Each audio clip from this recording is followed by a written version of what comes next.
Hello, welcome to my YouTube channel. फिर से मैं अपने चैनल पर आप सभी का स्वागत करता हूं। आज क्लास 9th के लिए कुछ वीवीआई क्वेश्चन है और ये सत्र 2023-24 के लिए है, जो आपका आगामी 1 और 2 मार्च से एग्ज़ाम होने हैं। उसके लिए एसएसटी का पूरे 40 प्रश्न को लेकर आया हूं। इसमें से बहुत सारे क्वेश्चन आपको आगामी एग्जाम में आने वाले हैं। तो आज का वीडियो को देखने से पहले छोटी सी रिक्वेस्ट करना चाहूँगा, हमारे चैनल पर आप पहली बार आए हैं, विजिट किए हैं, तो चैनल को सब्सक्राइब कर लीजिएगा और बेल आइकन घंटी को प्रेस कर लीजिएगा, क्योंकि इसी तरह का और भी मैं सब्जेक्ट में जब अपलोड करूँ तो आपके पास वीडियो तुरंत पहुँच जाए। तो चलिए बिना देर के हुए सीधे मैं ले चलता हूँ। पहला क्वेश्चन क्या है मैं आपको बताता हूँ। तो चलिए देखिए, फर्स्ट क्वेश्चन आपका क्या है। कुल 40 प्रश्न रहेंगे, गलत अंक के लिए कोई नंबर नहीं काटे जाएंगे, ये तो सभी इंस्ट्रक्शन दिया रहता है। तो सबसे पहले पहला प्रश्न क्या है, जो लगभग 3 ओर से स्थल भाग से घिरा हो उसे क्या कहते हैं। पहला ऑप्शन है नदी, दूसरा है खाड़ी, तीसरा है झील और डी है सागर। तो आपका कौन सा ऑप्शन सही होगा, क्या कहलाएगा, यानी आपको टिक मारना है। जो लगभग 3 ओर से यानी स्थल भाग से घिरा हो उसे क्या कहते हैं।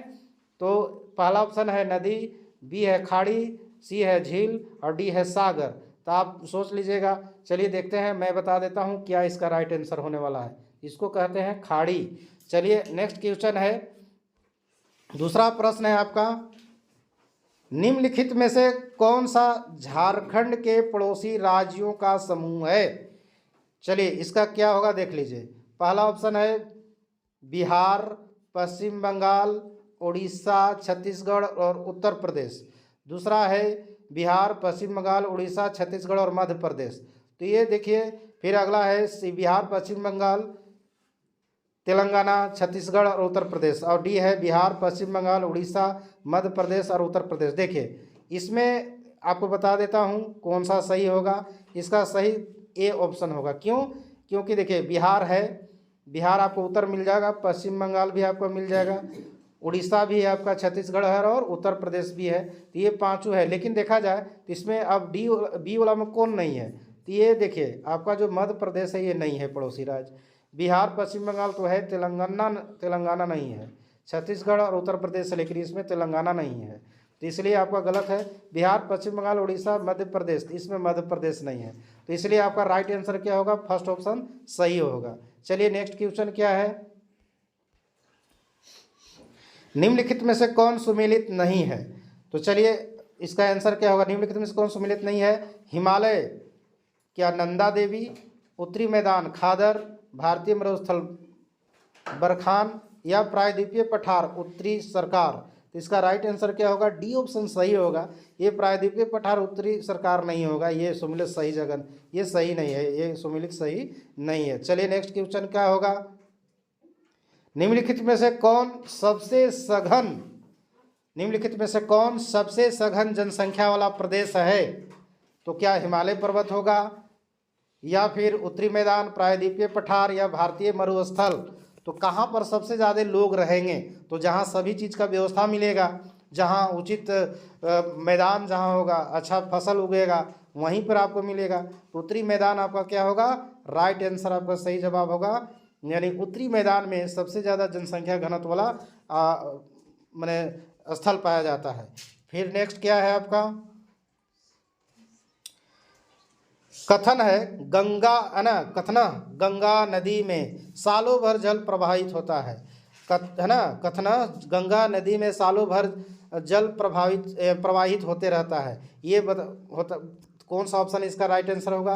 क्या गंगा नदी हिमालय से निकलने वाली नदी है, और फिर कारना भी दिया है। गंगा नदी हिमालय से निकलने वाली नदी है और गर्मी में हिमालय के बर्फ पिघलने से गंगा नदी को जल प्राप्त होता है।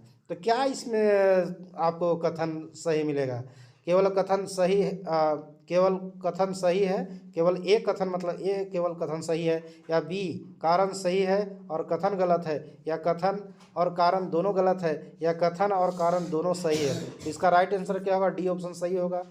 क्योंकि ये आपका कथन कारण यानी कथन भी है और कारण दोनों है। ये दोनों जो लिखा हुआ है कि गंगा नदी हिमालय से निकलने वाली नदी है और गर्मी में हिमालय के बर्फ पिघलने से गंगा नदी को जल प्राप्त होता है, राइट आंसर सही है। क्योंकि जब बर्फ पिघलता है तभी जल बनता है गर्मी के दिनों में।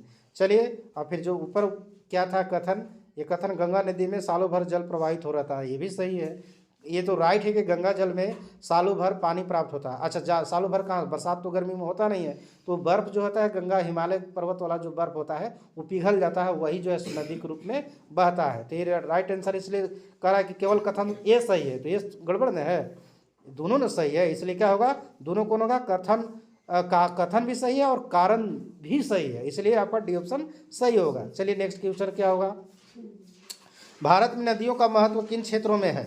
भारत में नदियों का महत्व किन क्षेत्रों में है, सिंचाई के लिए है या फिर नौ संचालन, जल विद्युत या उपयुक्त सभी होगा। तो मैंने भारत में जो नदियों का जो महत्व है किन क्षेत्रों में सबसे ज़्यादा होता है, सिंचाई भी सही होगा, नौ संचालन के लिए नया नया है ना, एक तरह से जल विद्युत उससे उत्पादन होबे करता है, ठीक है। तो यानी छठा का क्या होने वाला है, देखिए नौ संचालन, नया नया कोई भी चीज़ मतलब मशीन चलाते बिजली उत्पादन करना, ये सिंचाई करबे करते हैं, उपरोक्त, इसलिए डी सही होगा। चलिए नेक्स्ट क्वेश्चन क्या है, भारत में मानसून के आगमन के साथ कौन सी ऋतु का आरंभ हो जाता है।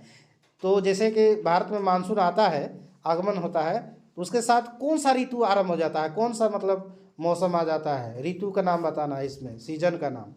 तो ग्रीष्म ऋतु शुरू होगा कि वर्षा ऋतु शुरू होगा कि शीत ऋतु शुरू होगा कि शरद ऋतु होगा। तो आप लोग को पता होना चाहिए वर्षा ऋतु शुरू होता है, क्योंकि मानसून आ गया यानी पानी उनी गिरने लगता है, तो क्या आता है, यानी वर्षा ऋतु शुरू हो जाता है। नेक्स्ट क्वेश्चन क्या है आपका, लिखा है जहां 200 सेंटीमीटर से अधिक वर्षा होती है वहां किस तरह के वन पाए जाते हैं। तो उष्णकटिबंधीय सदाबहार वन होगा या फिर आपका होगा उष्णकटिबंधीय पतझड़ वन होगा, कंटीले वन तथा झाड़ियाँ, या ये उपयुक्त सभी होगा। तो यानी 8 नंबर क्वेश्चन का राइट आंसर ए होगा, केवल उष्णकटिबंधीय सदाबहार वन मैंने हमेशा सालों भर हरा भरा रहेगा, इसका सही जवाब कौन होगा, फर्स्ट होगा। चलिए नेक्स्ट क्वेश्चन को कौन होगा, प्रति 1000 पुरुषों पर महिलाओं की संख्या को क्या कहते हैं। प्रति 1000 पुरुषों पर महिलाओं की संख्या को क्या कहते हैं, जनसंख्या संरचना या जनसंख्या अनुपात, लिंगानुपात या आयु संरचना। इसका राइट आंसर कौन सा होगा, तो आपका देखा जाए तो नावा का सही ऑप्शन सी हो जाएगा, क्योंकि लिंगानुपात कहते हैं कि 1000 पुरुष पर कितना महिलाएं हैं उसको कहते हैं लिंगानुपात। चलिए नेक्स्ट क्वेश्चन क्या है, निम्नलिखित में से कौन जन्म दर का सही अर्थ है। तो एक वर्ष में प्रति 1000 व्यक्ति जितने जीवित बच्चों का जन्म होता है, या फिर दूसरा एक वर्ष में प्रति 1000 व्यक्तियों में जितने जीवित हैं और मृत बच्चों का जन्म होता है, या फिर एक वर्ष में प्रति 1000 व्यक्तियों में जितने मृत बच्चों का जन्म होता है, या फिर मृत बच्चों का भी जन्म होता है। एक वर्ष में प्रति 1000 व्यक्ति में जितने बच्चों का प्रवास होता है, प्रवास से तो कोई मतलब नहीं होगा, तो इसका ऑप्शन सही होगा 10 नंबर का ए सही जवाब होगा, क्योंकि देख लीजिए यानी ए नंबर सही होगा। एक वर्ष में प्रति 1000 व्यक्ति में जितने जीवित बच्चों का जन्म होता है वही क्या होता है, जन्म दर कहलाता है, कि इतना जन्म दर है, एक वर्ष में इतना बच्चों का जन्म होगा। चलिए नेक्स्ट क्वेश्चन क्या है, किसी भी देश में कानून बनाने का सबसे बड़ा अधिकार किसको होता है। कोई भी देश है तो उसमें कानून बनाने का सबसे बड़ा अधिकार किसको है, राष्ट्रपति जी को है कि प्रधानमंत्री जी को है या संसद को है या फिर सर्वोच्च न्यायालय को है। तो चलिए सर्वोच्च न्यायालय तो कानून बनाने के लिए नहीं, वो तो कानून को पालन करवाते हैं, वो न्याय देते हैं। तो ये तो पहला आपका क्या हो जाएगा, यानी अरे पहला बोल रहे डी, तो ऐसे हूँ गलत हो जाएगा आपका। यानी 11 नंबर क्वेश्चन का आपका राइट आंसर क्या होगा, संसद को ये काम है, संसद में पास होता है कानून जो बनता है, तो संसद में सब लोग मंत्री विधायक लोग सब और संसद में कई तरह के लोग बैठते हैं। हमारे झारखंड में कितना है लोग, संसद कितने हैं जी, 14 संसद है ना, 14 संसद सीट है, यहाँ पर लड़ा जाता है चुनाव। तो चलिए नेक्स्ट क्या है, अगला बताते हैं। दक्षिण अफ्रीका में रंगभेद कब खत्म हुआ था, ये आपका ये कब हुआ था।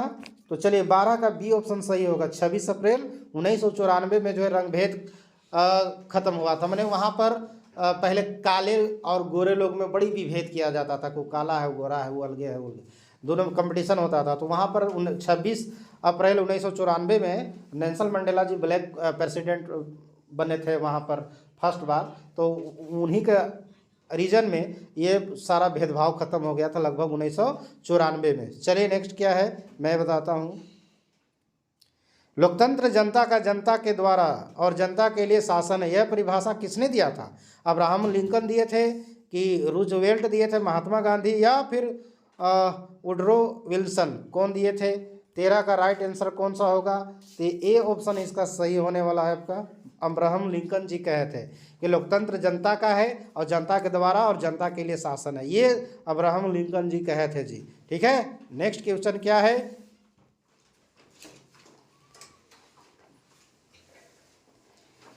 संविधान सभा की पहली बैठक कब हुई थी? क्या दिसंबर 1946 में, जुलाई 1946 में, नवंबर 1949 में, या दिसंबर 1949 में? तो ये आपका सही राइट आंसर कौन सा होगा? 14 का आपका राइट आंसर हो जाएगा, ए ऑप्शन सही है, दिसंबर 1946 में आपका हुआ था। चलिए नेक्स्ट क्वेश्चन क्या है? लोकसभा चुनाव के लिए भारत को कितने निर्वाचन क्षेत्रों में बांटा गया है? क्या 541 में, या फिर 543, 241 या 243? इसका राइट आंसर कौन सा होगा? 15 का राइट आंसर बी होगा, जो 543 टोटल सीट है, इतना ही पर चुनाव होता है। चलिए अगला प्रश्न है आपका, हमारा संविधान हमें कितने मौलिक अधिकार प्रदान करता है?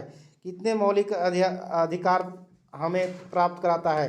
तो यानी 16 का बी ऑप्शन सही होगा। राइट आंसर कौन सा होगा? यानी बी ऑप्शन सही होगा, 6 को मौलिक अधिकार प्राप्त कराता है जी। चलिए नेक्स्ट क्वेश्चन क्या है? निम्नलिखित में से कौन राजनीतिक कार्यपालिका का हिस्सा होता है? निम्नलिखित में से कौन राजनीतिक कार्यपालिका का हिस्सा होता है? जिलाधीश, गृह मंत्रालय का सचिव, गृह मंत्री, या पुलिस महानिदेशक? तो 17 का इसका राइट आंसर क्या होने वाला है? सी आपका सही जवाब होगा, यानी गृह मंत्रालय आपका राइट आंसर होगा। चलिए नेक्स्ट क्वेश्चन क्या है? सरकारी निर्णय से उठने वाले विवादों का निपटारा कौन करता है? सर्वोच्च न्यायालय करता है कि राष्ट्रपति, प्रधानमंत्री, या मुख्यमंत्री करता है? तो पता होना चाहिए, सरकार अगर कभी मनमानी करता है, कुछ भी कानून थोपता है, तो केस होता है कोर्ट में, और वही जो है क्या करता है इसका, यानी क्या करता है? निपटारा करता है। तो सरकारी निर्णय से उठने वाले विवादों का निपटारा कौन करता है? तो सॉरी जी, इसका ए ऑप्शन सही होगा, सर्वोच्च न्यायालय। सर्वोच्च न्यायालय हम बोल दिए, इसका राइट आंसर होगा जी, क्योंकि कोई भी केस होता है तो सर्वोच्च न्यायालय अंतिम फैसला वहीं से आता है, इधर हाई कोर्ट में भी होता है फैसला। तो चलिए नेक्स्ट क्या है? किसके नेतृत्व वाली पार्टी ने 1971 के लोकसभा चुनाव में गरीबी हटाओ का नारा दिया था? जयप्रकाश नारायण जी, इंदिरा गांधी, या मोरारजी देसाई, या एन.टी. रामा राव? कौन से सही जवाब होगा?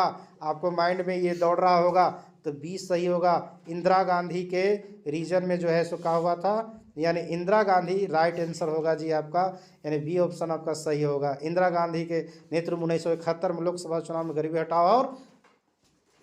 हटाओ का नारा मतलब दिए थे। चलिए नेक्स्ट क्वेश्चन क्या है? केंद्र सरकार का प्रमुख कौन होता है? राष्ट्रपति, राज्यपाल, प्रधानमंत्री, या मुख्यमंत्री? मुख्यमंत्री तो हटाइए दीजिए, है ना जी, क्योंकि और राज्यपाल तो राज के लिए होते हैं, तो यो हटाइए दीजिए। बचा 2 गो, राष्ट्रपति और प्रधानमंत्री। तो ये 2 में से कौन सही राइट आंसर होगा? तो सी सही जवाब होगा, प्रधानमंत्री होंगे। कौन होंगे जी? प्रधानमंत्री, वही प्रमुख होते हैं सरकार का, समझे? तो चलिए नेक्स्ट क्वेश्चन क्या होगा? एक वर्ष में किसी भूमि पर एक से ज़्यादा फसल पैदा करने की विधि क्या कहलाती है? खरीफ फसल, या बहुविध फसल प्रणाली, फसल चक्र, या रबी फसल? तो रबी फसल और एगो खरीफ फसल, इसको काट दीजिए, ये आपका नहीं होने वाला है। ठीक है, बच गया 2 गो, बहुविध फसल प्रणाली या फिर फसल चक्र कहेंगे, तो फसलों चक्र इसको काट दीजिए, ठीक ना। तो इसका राइट आंसर क्या होगा? 21 का बहुविध फसल प्रणाली इसका राइट आंसर होगा, यानी बी ऑप्शन सही होगा। चलिए नेक्स्ट क्वेश्चन क्या है? निम्नलिखित कथनों में से पालमपुर के संदर्भ में कौन सा कथन सत्य है? जो सत्य होगा उसको राइट आंसर मानना होगा। तो चलिए, पालमपुर में 450 परिवारों में से लगभग 1/3 परिवारों के पास खेती के लिए भूमि नहीं था, या पालमपुर में दुग्ध उत्पादन मुख्य आर्थिक क्रिया है। तो दूधे थोड़ा ना होता था वहाँ, 75% आदमी क्या करते थे? खेती करते। पालमपुर आसपास गांवों और कस्बों में भले भांति नहीं जुड़ा हुआ था, ये भी गलत। पालमपुर में रोगियों के उपचार की कोई व्यवस्था नहीं था, ये भी गलत। ठीक है, तो क्या होगा, पालमपुर में 450 परिवारों में लगभग 1/3 परिवारों के पास खेती के लिए भूमि नहीं था। नहीं नहीं, ये भी तो आप इसका देखिए, इसका राइट आंसर कौन सा होगा, 22 का ए ऑप्शन सही होगा, पहला ऑप्शन सही होगा, ये सही है। तो चलिए अगला प्रश्न क्या होगा, जापान जैसे देशों ने अपने देश में विकास के लिए किस चीज़ पर निवेश किया था? शिक्षा पर निवेश किया कि परिवहन पर निवेश किया कि कृषि पर या खनन पर निवेश किया था? तो इसका राइट आंसर कौन सा होगा, ए ऑप्शन सही होगा, शिक्षा पर निवेश किया था जी। ठीक है, चलिए नेक्स्ट क्वेश्चन क्या है, इनमें से कौन तृतीयक क्षेत्रक के क्रियाकलापों में नहीं आते हैं? तो नहीं आएगा से पूछ रहा, बैंकिंग तो तृतीयक क्षेत्रक में भी करेगा, इसलिए गलत हो गया। ये बैंकिंग आता है, शिक्षा भी आता है और पर्यटन भी आएगा। ठीक है, तो कौन सा नहीं आएगा, तो सी सही जवाब हो, क्योंकि खनन से खुदाई उदाई होता है, उससे कोयला वगैरह निकलता है, वो फैक्ट्रिक में जाता है, फैक्ट्रिक में जाता है, द्वितीय क्षेत्रक कहलाता है। तो 24 का क्या होगा, सी आंसर सही है जी। चलिए नेक्स्ट क्वेश्चन क्या है, भारत सरकार ने कक्षा में बच्चों की उपस्थिति को बढ़ावा देने के लिए कौन सी योजना कार्यान्वित किया है? सर्व शिक्षा अभियान, सेतु पाठ्यक्रम, स्कूल लौटो शिविर या दोपहर के भोजन की योजना? तो क्या राइट आंसर होगा, तो 25 का राइट आंसर आपका होगा डी ऑप्शन सही होगा। दोपहर की भोजन जो है सो बच्चों को जो है सो दिया है केंद्र सरकार, और 1 बजे भोजन बनता है, सभी लोग खाते पीते हैं। चलिए अगला है, निम्नलिखित में से कौन से राज्य ने निर्धनता को कम करने के लिए अनाज के सार्वजनिक वितरण प्रणाली में सुधार किया? पंजाब एवं हरियाणा, केरल, आंध्र प्रदेश एवं तमिलनाडु या पश्चिम बंगाल? तो इसका राइट आंसर होगा 26 का सही जवाब सी होगा, आंध्र प्रदेश एवं तमिलनाडु में ऐसा किया गया है। चलिए नेक्स्ट क्वेश्चन है आपका, निम्नलिखित में से भारत सरकार के किस कार्यक्रम के अंतर्गत आवेदकों को 15 दिनों के अंदर रोजगार उपलब्ध नहीं कराया गया तो वह दैनिक बेरोजगार भत्ते का हकदार होंगे? तो क्या राष्ट्रीय काम के बदले अनाज, राष्ट्रीय रोजगार गारंटी अधिनियम? तो यही सही है, क्या होगा, ये राष्ट्रीय रोजगार गारंटी अधिनियम यानी बी ऑप्शन इसका राइट आंसर होगा 27 का। ठीक है, चलिए 28 का देखते हैं, भारत में ग्रामीण क्षेत्र में प्रतिदिन प्रति व्यक्ति कितने कैलोरी की आवश्यकता स्वीकृत की गई है? 2400 कैलोरी या फिर आपका 1400 कैलोरी या 2500 कैलोरी या 3400 कैलोरी? इसका राइट आंसर क्या होगा, 28 का ए होगा, 2400 कैलोरी निर्धारित किया गया है, इतना एनर्जी वाले खाना चाहिए। चलिए अगला प्रश्न है, किसके माध्यम से सरकार द्वारा अधिक प्राप्त अनाज, गेहूं और चावल के भंडारण का बफर स्टॉक बनाया जाता है? राज्य सरकार, भारतीय खाद्यान्न निगम या फिर राष्ट्रीय प्रतिदर्श सर्वोच्च संगठन या गृह मंत्रालय? इसका राइट आंसर होगा 29 का बी सही होगा, यानी भारतीय खाद्य निगम, क्योंकि वही खाद्य सुरक्षा करता है, वही खाद्य को अनाज को एकत्रित करने में ये करते हैं। चलिए नेक्स्ट क्वेश्चन है आपका, सरकार द्वारा समाज के गरीब वर्गों के बाजार में से कम कीमत पर अनाज का वितरण किया जाता है? कीमत को क्या कहते हैं, निर्गम कीमत, न्यूनतम समर्थित कीमत, बाजार कीमत या राशन कार्ड कीमत? इसका राइट आंसर क्या होगा, 30 के सब कोई जानते हैं ना, निर्गत कीमत होगा, क्या होगा इसका, निर्गत कीमत कितना होगा, वो होगा सही, राशन कार्ड नहीं, हालांकि राशन कार्ड से भले अनाज मिलता है, अलग बात है। चलिए नेक्स्ट क्वेश्चन है आपका, द स्पिरिट ऑफ लॉज नामक रचना के रचनाकार कौन है? मॉन्टेस्क्यू हैं या फिर एंजल्स हैं, रूसो हैं या प्लूटो हैं? ये हिस्ट्री से लिया गया प्रश्न है जी। तो आपका 31 का राइट आंसर क्या होगा, तो ए ऑप्शन सही होगा, यानी मॉन्टेस्क्यू द्वारा लिखा गया है। चलिए नेक्स्ट क्या है, फ्रांसीसी क्रांति के समय फ्रांस पर किसका शासन था? मुसोलिनी का, नेपोलियन का, लुई 16वां का या लुई 12वां का? तो चलिए इसका राइट आंसर क्या आने वाला है, यानी 32 का जो है सही जवाब आपका डी होगा, लुई 12वां का जो है सो शासन था। ठीक है, नेक्स्ट क्वेश्चन क्या है, चलिए, नवंबर के अपराधी कौन थे? सम्राट समर्थक, हिटलर समर्थक या फिर वाइमर गणराज्य के समर्थक या लुई 12वां? तो कौन थे नवंबर के अपराधी, कौन थे, ये बताना है आपको। तो 33 नंबर क्वेश्चन आपका सी ऑप्शन सही होगा, यानी वाइमर गणराज्य के समर्थक। चलिए नेक्स्ट क्वेश्चन है आपका, किसी समुदाय को दूसरे समुदाय से अलग रखना क्या कहलाता है? घेटो। किसी समुदाय को दूसरे समुदाय से अलग रखना क्या कहलाता है? घेटो कहलाता है कि शिविर या संलाप गृह या युद्ध गृह क्या कहलाएगा जी? तो इसका राइट आंसर कौन सा होगा? 34 का राइट आंसर आपका ए हो जाएगा, यानी क्या कहलाएगा? घेटो कहलाता है। चलिए नेक्स्ट क्या है, भारत का प्रमुख नौ महानिदेशक कौन है? भारत का प्रमुख वन महानिदेशक निदेशक कौन है? तो फोस्टर, रंगनाथन या ब्रैंडिस या फिर क्लार्क। तो इसका राइट आंसर कौन सा होगा? 35 का सी सही जवाब होगा, ब्रैंडिस। चलिए नेक्स्ट क्या है आपका, झूम खेती को किस अन्य नाम से जाने जाते हैं? घुमंतू खेती, पहाड़ी खेती, स्थायी खेती या सीढ़ीदार खेती? तो झूम खेती को घुमंतू खेती के नाम से भी जानते हैं। इसका राइट आंसर कौन सा होगा? 36 का ए सही जवाब होगा। चलिए अगला प्रश्न क्या है, भारतीय वन सेवा की स्थापना कब हुई थी? 1857, 1864, 1874 या 1854? तो राइट आंसर क्या होगा आपका? 1800 सही जवाब क्या होगा? यानी 37 का राइट आंसर कौन सा होगा? तो इसका बी ऑप्शन सही होने वाला होगा, 1864 में किया गया था। बी बोल रहा हूँ, बी, डी नहीं। चलिए नेक्स्ट है आपका, फ्रांस की क्रांति कब हुआ था? ये सभी को पता होना चाहिए, 1789 में हुआ था। चलिए अगला प्रश्न क्या है, औपनिवेशिक सरकार ने अपराधी जनजाति अधिनियम कब पारित किया था? औपनिवेशिक सरकार ने अपराधी जनजाति अधिनियम कब पारित किया गया था या किया था? तो ये इसका राइट आंसर बी होगा, 1871 में किया था। 1871 में किया था। नेक्स्ट लास्ट है आज का, रूस की क्रांति कब हुआ था?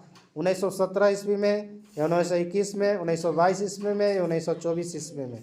तो इसका राइट आंसर क्या होगा? ए ऑप्शन सही होगा, यानी 1917 में किया था। चलिए ये था आज का लास्ट प्रश्न। तो सभी विद्यार्थियों से लास्ट में छोटी सी रिक्वेस्ट होगा, अभी तक चैनल को आप सब्सक्राइब नहीं किए होंगे तो चैनल को सब्सक्राइब कर दीजिएगा और बेल आइकन घंटी को प्रेस कर लीजिएगा। चलिए फिर मिलेंगे अगले वीडियो में, तब तक टेक केयर, बाय बाय।